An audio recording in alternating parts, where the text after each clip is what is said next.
Hello friends, मैं स्वागत करता हूं डेली करंट अफेयर्स की इस सेशन में, जहां आप लोग को 22 जून 2025 का करंट अफेयर्स पूरा डिटेल्स में बताया जाएगा। तो आप इसका आंसर बताइए। अभी हम आपको पूरा इसके बारे में डिटेल्स बताएंगे। शुरुआत करते हैं दोस्तों आज के पहले क्वेश्चन के साथ। पहला क्वेश्चन कह रहा है, हाल ही में किस संगठन ने जो है विश्व निवेश रिपोर्ट वर्ल्ड इन्वेस्टमेंट रिपोर्ट 2025 जारी किया है। तो किस संगठन ने जारी किया है या भारत की रैंकिंग क्या है, ऐसे सब क्वेश्चन पूछा जा सकता है आपका।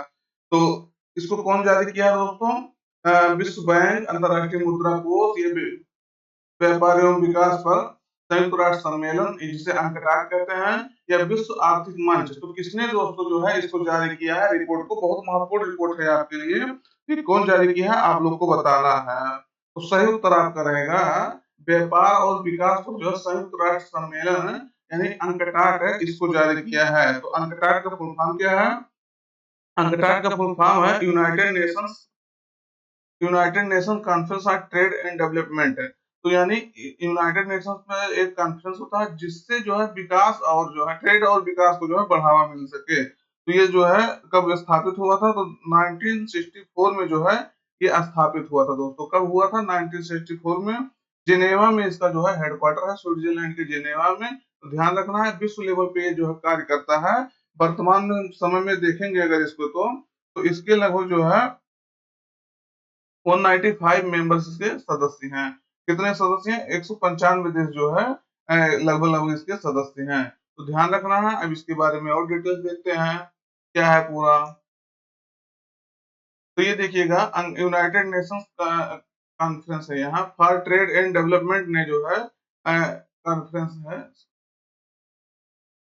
व्यापार और विकास पर संयुक्त राष्ट्र सम्मेलन ने जो है इसको जारी किया है। तो भारत जो है प्रत्यक्ष विदेशी निवेश यानी फॉरेन डायरेक्ट इन्वेस्टमेंट के लिए शीर्ष वैश्विक गंतव्यों में 2024 में जो है 15वें स्थान पर पहुंच गया है। कहाँ कैसे स्थान पर पहुंच गया है दोस्तों? 15वें स्थान पर पहुंच गया है। यानी जो है निवेश को प्राप्त करने में वैश्विक लेवल पे भारत जो है कैसे स्थान पे है? 15वें स्थान पे है। और जबकि यही पिछले वर्ष 2023 में जो है यह 16वें स्थान पे था। यानी इसको जो है निवेश प्राप्त करने में भारत की रैंकिंग जो है बढ़ रही है। तो ये बात आपको ध्यान रखना, ये आपके लिए महत्वपूर्ण होता है।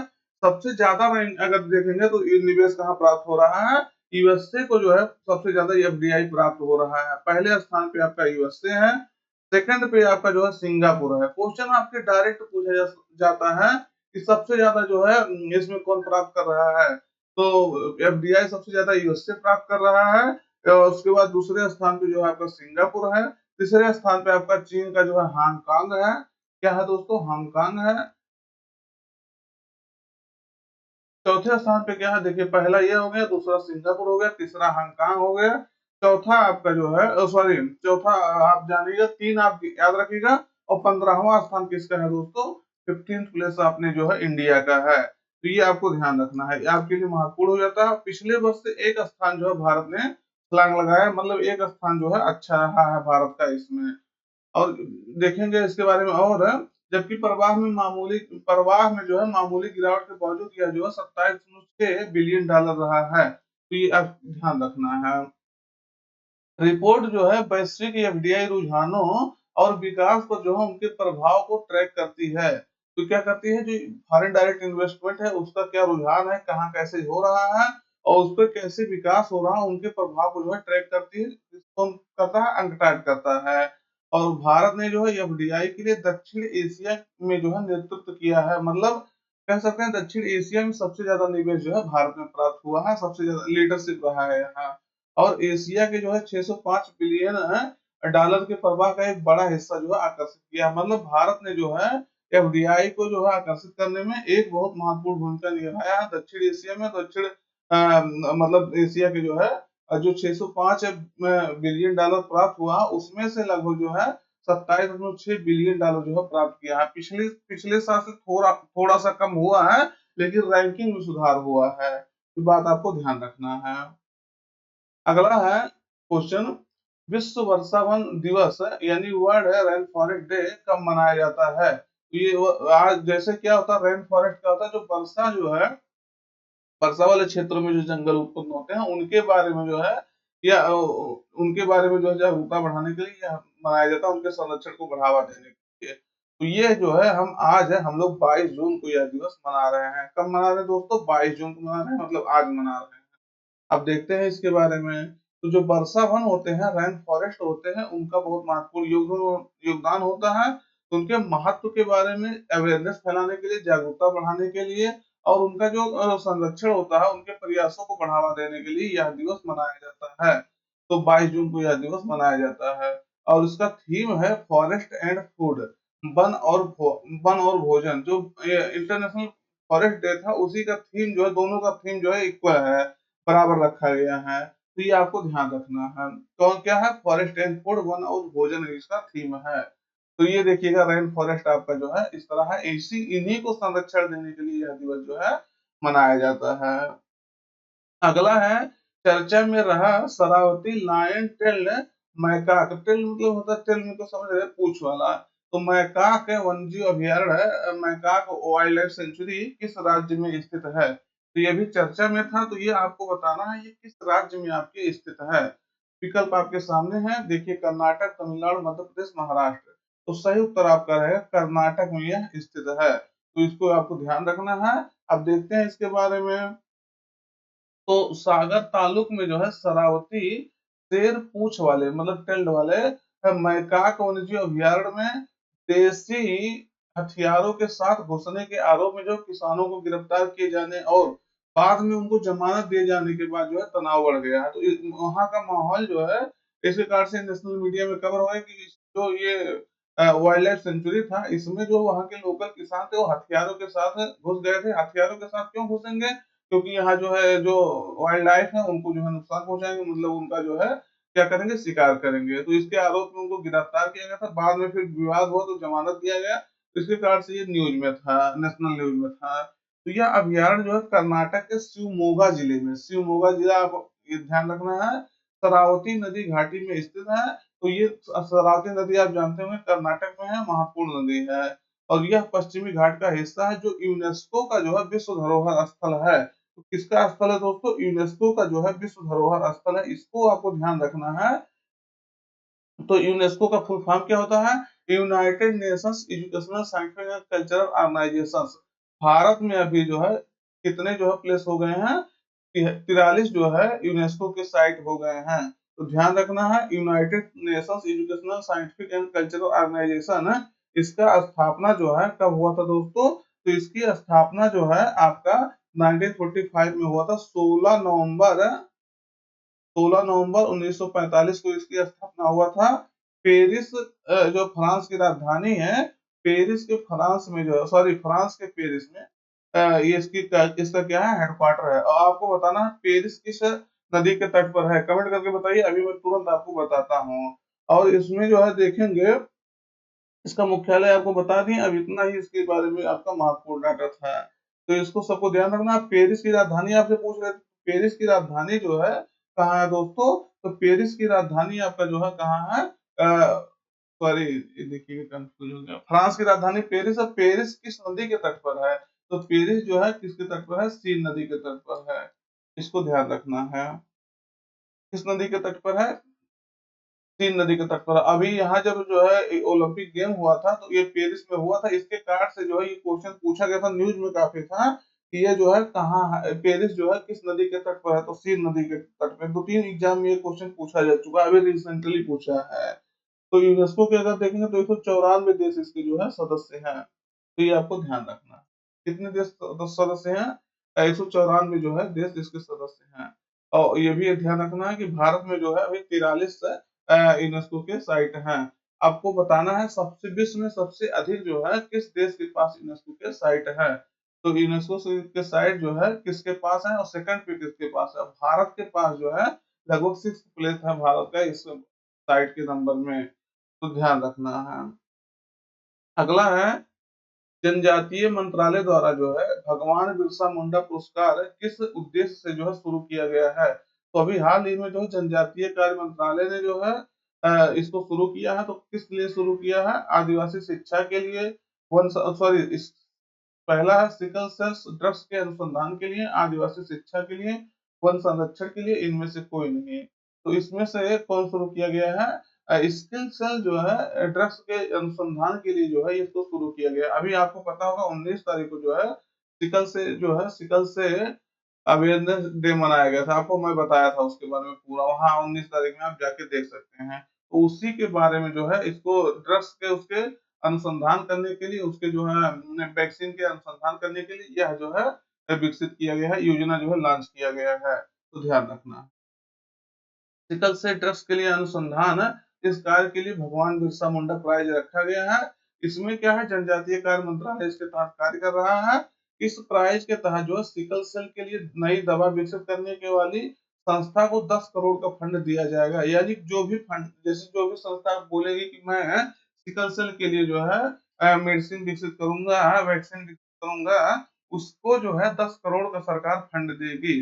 तो इसको ध्यान रखना। जैसे वैक्सीन के लिए जो है जो जो संस्थाएं आ गई है, सरकार उसको सपोर्ट की, जो कोरोना वैक्सीन के लिए, उसी प्रकार से इसमें कह रहा 10 करोड़ का फंड हम देंगे और बाकी अपने पास से लगाइएगा और इस दवा को जो है रिसर्च करके बनाइए। देखिएगा, दवा लग रहा है 10 करोड़ का फंड देगी। 10 करोड़ को बहुत ज्यादा नहीं है उसके लिए, ड्रग्स के लिए जो एक नेशनल लेवल पे ड्रग्स जो है विकसित किया थे, और ये ड्रग्स बन जाएगा तो पूरे जो है ये दवा बन जाएगा तो पूरे विश्व में चलेगा। तो ये इस पे पहले बहुत अच्छे से रिसर्च करना पड़ेगा। कई बार इसका ट्रायल होता है, एक फेज में नहीं होता है, तब जाकर के ये जो है दवा विकसित होती है। एक दो दिन का काम नहीं, इसको मुझे 3 3 साल लग जाता है, इसको 4 4 साल 10 10 साल लग जाता है विकसित करने में।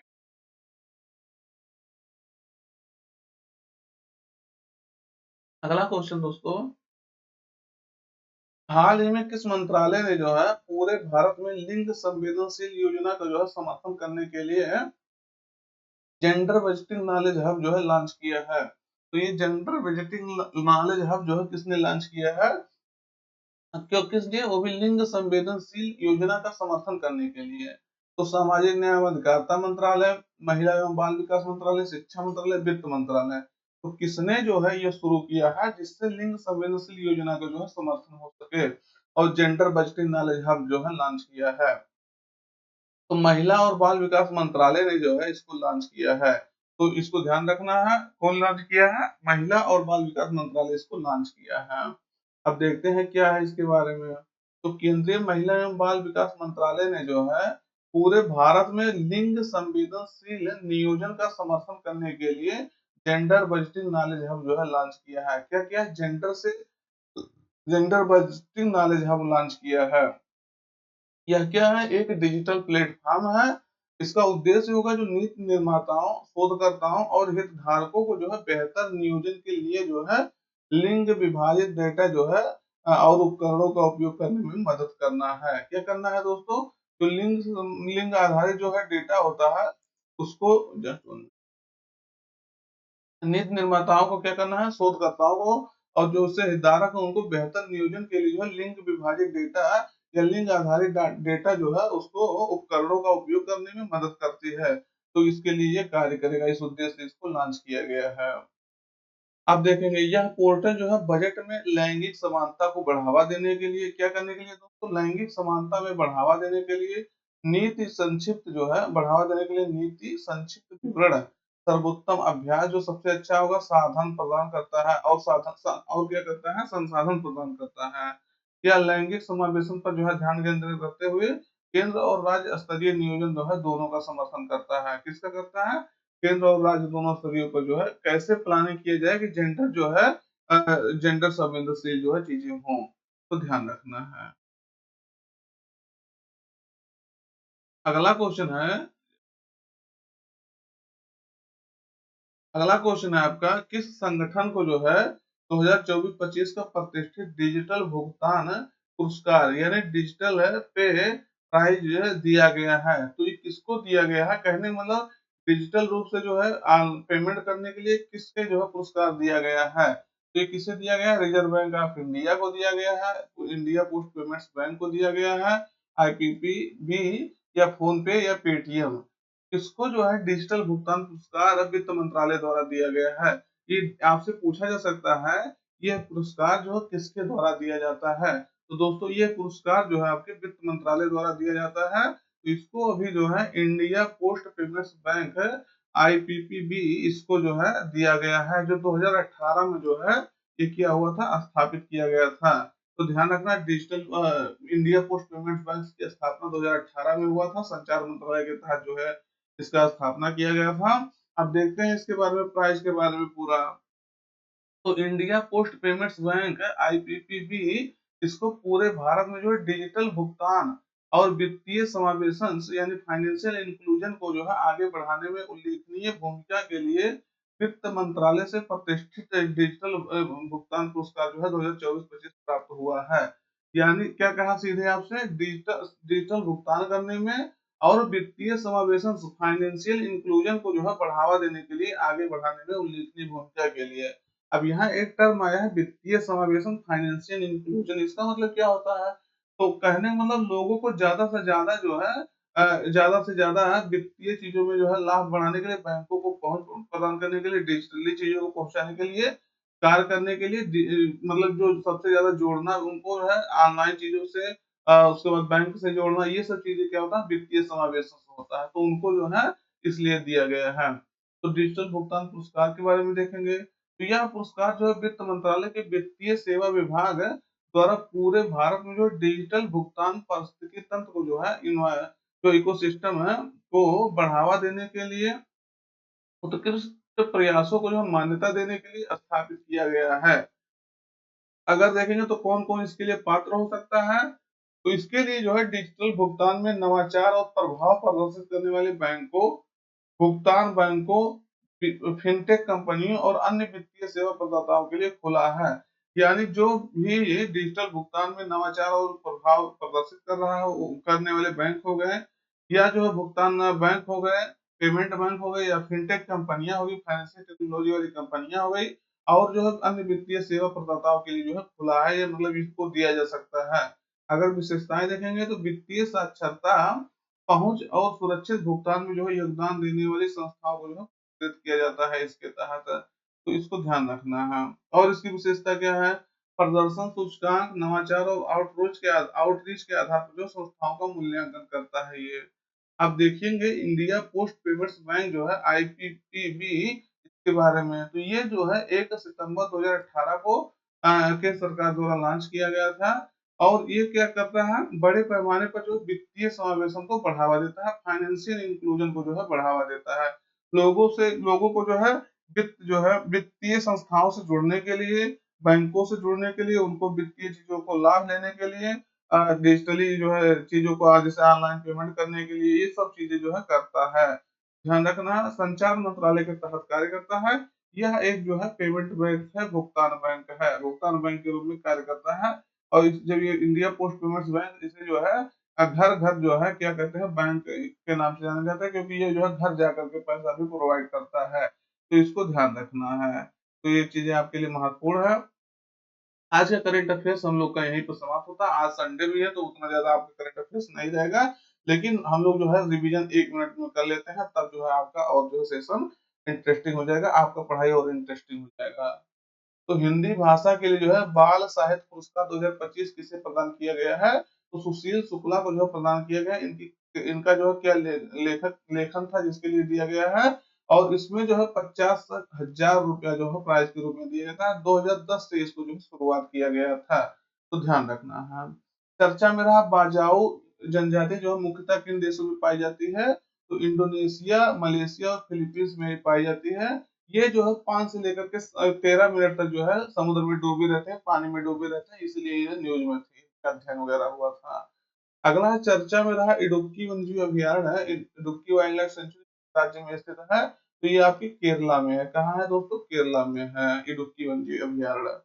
अगला है शिक्षा मंत्रालय की performance grading index PGI 2.0 report में जो है शीर्ष स्थान किसे मिला है, तो शीर्ष स्थान आपका जो है चंडीगढ़ को मिला था, और लास्ट स्थान जो आपको मेघालय को मिला था। तो ध्यान रखना है इसमें।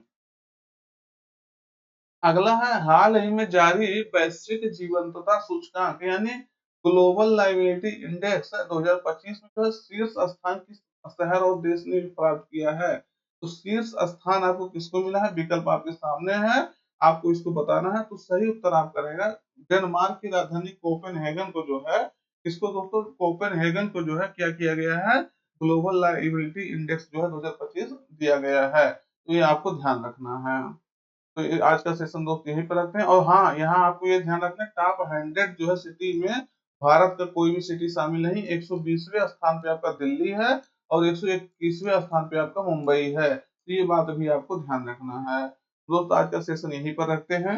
सेशन अपने मित्रों तक शेयर कर दीजिए, चैनल सब्सक्राइब नहीं सब्सक्राइब करिएगा, जिससे आपको नई नई चीजों की जानकारी मिल सके। तो फिर मिलते हैं नए सेशन में। तब तक अपना पढ़ाई जारी रखिएगा, अपना अपने पढ़ाई अपने परिवार का सबका ध्यान अच्छे से रखिएगा।